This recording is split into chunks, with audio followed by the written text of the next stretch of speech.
The Industrial Revolution is broadly defined. Power-driven machinery that greatly increased production and made the economy boom had roots way before the late 19th century.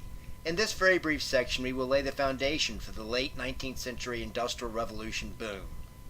The first machines, of course, could be said to have been made of wood and stone and powered by wind and water.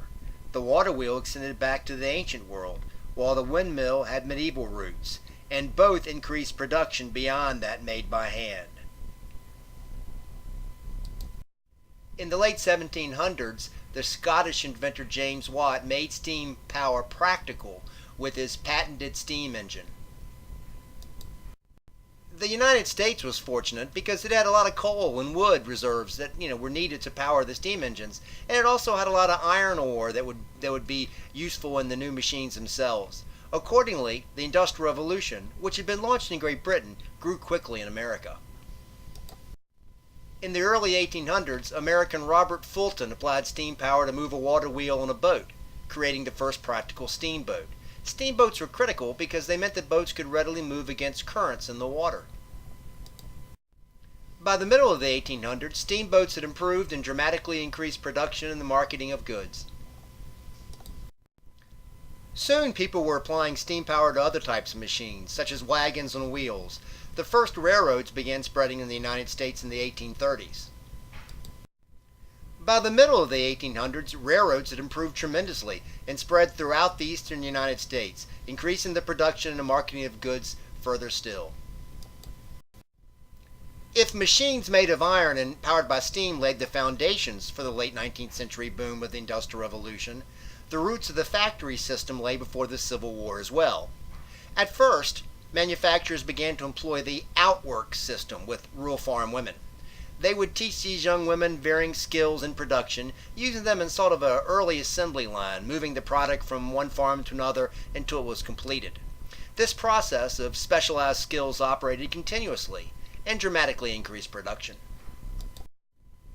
It was only a matter of time before someone brought the production into one place and utilized the rapidly improving machines. In essence, of course, creating the first factory.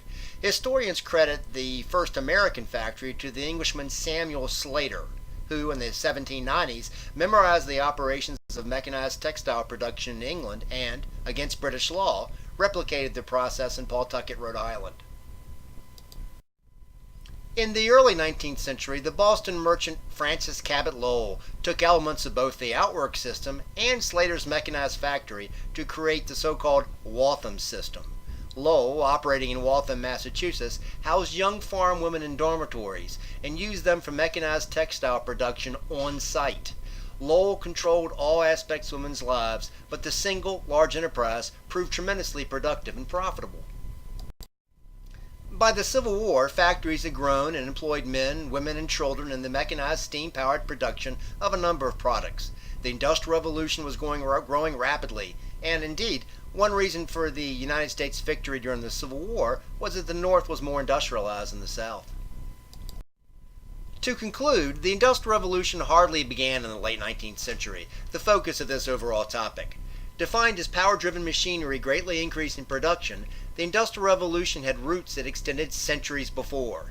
The Industrial Revolution simply grew as technology, machines, and power sources improved. In the late 19th century, the period from the Civil War to 1900s, new technologies, new machines, and new power sources made production explode in a way never seen before. The late 19th century was not the start of the Industrial Revolution, but its most dramatic period, its zenith. To understand the Industrial Revolution, one must explore all the changes that drove this unprecedented economic boom. This concludes the background to the late 19th century Industrial Revolution.